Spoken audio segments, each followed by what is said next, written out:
നിരങ്ങാൻ എറണാകുളം വഴി നിറങ്ങിയത് പോരെ, ഇങ്ങോട്ട് ഇറങ്ങി വാ. ഇതിലൊക്കെ കയറി കളിക്കണത് സമ്മതിക്കണം അല്ലേടാ? വീട്ടിലൊന്നും വാങ്ങിച്ചാലോ? ഞാൻ ആലോചിക്കായിരുന്നു, നമുക്ക് ചാണാപ്പള്ളി പരിപാടി കയറിട്ട് വല്ല പണി എടുത്ത് ചോദിച്ചാലോ? എന്ത് പറയണു? എന്ത് പണി ചെയ്യാൻ? സിനിമ ഇപ്പം ഇല്ല, പിന്നെ ഈ ആർട്ട് മെറ്റീരിയൽസ് വാടക കൊടുക്കുമെന്ന് പറഞ്ഞാൽ അതും ഇപ്പം ആർക്കും വേണ്ട. പിന്നെ വല്ല വ്ളോഗ് ചെയ്യാന്ന് വെച്ച് കഴിഞ്ഞാൽ ഈ വ്ളോഗർമാരൊക്കെ റോട്ടി ഇറങ്ങി നടക്കാൻ വയ്യ. ഇവന്മാർക്ക് നാണമല്ലടാ ചുമ്മാ കടയിൽ കയറി തിന്നിട്ട് പൈസ കൊടുക്കാതിരിക്കാൻ. നീ ആ മതിച്ചാന്റെ കടയിൽ പോയി തിന്നിട്ട് പൈസ കൊടുത്തില്ല എന്ന് പറഞ്ഞ പുള്ളി എന്നെ വിളിച്ചിട്ടുണ്ടായിരുന്നല്ലോ. അങ്ങേരനെ പിടിച്ചെടുത്ത് ചോദിച്ചു, നീ എന്താ പൈസ തരാത്തേന്ന്. ഞാൻ പറഞ്ഞു, ചേട്ടാ അതെന്റെ ഫുഡ് ബ്ലോഗ് ആയിരുന്നു.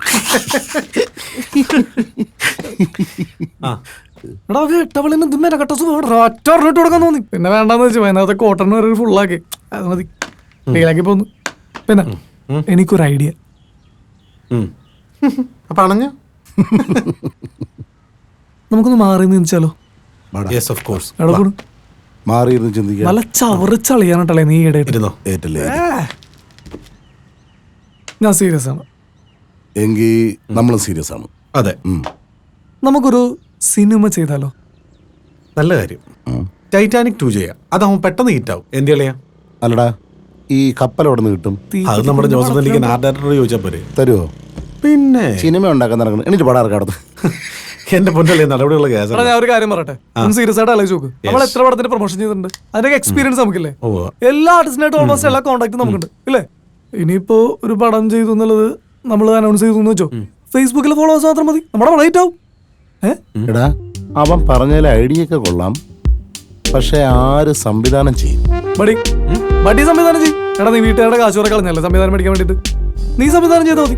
പിന്നെ എന്റെ നേതൃത്വത്തിൽ നമ്മൾ സ്ക്രിപ്റ്റ് ചെയ്യും, പിന്നെ നീ കോർഡിനേറ്റർ ഒന്നും ശരിയാവില്ല. എന്നാ പിന്നെ കാസ്റ്റിംഗ് ഡയറക്ടർ ആയിരിക്കും. അത് കുഴപ്പമില്ല, കുറച്ച് നമ്പറെങ്കിലും കിട്ടും. നമ്പർ പണ്ടാരെങ്കിലും പഠിക്കും. പിന്നെ ആ വേട്ടവളയും ഡയറക്ടറല്ലേ, ആളെ കൊണ്ട് നമുക്ക് അസോസിയേറ്റും ചെയ്യിപ്പിക്കാം. അപ്പൊ കംപ്ലീറ്റ് കാര്യങ്ങൾ സെറ്റായി.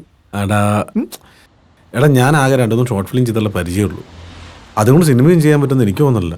നീ സ്ക്രിപ്റ്റ് എഴുത്. സ്ക്രിപ്റ്റ് ഞാൻ ഒറ്റയ്ക്ക്? എടാ, നമുക്ക് 3 പേരും കൂടി സ്ക്രിപ്റ്റ് ചെയ്യാം. പിന്നെ പേരെന്റെ വെച്ചോ മറ്റേത്. എന്റെ പൊന്നളെ, നമ്മളെ വിശ്വസിച്ച് പൈസ എടുക്കാനായിട്ട് പ്രൊഡ്യൂസർ പറഞ്ഞേ.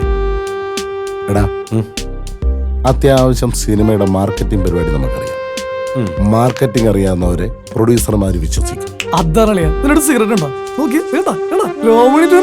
നമ്മുടെ സിനിമ ചെയ്യടാ. അപ്പോ നമ്മള് നാളെ പോലെ പ്രൊഡ്യൂസർമാരെ കാണുന്നു, നാളെ പോലെ നമ്മുടെ പടം തുടങ്ങുന്നു.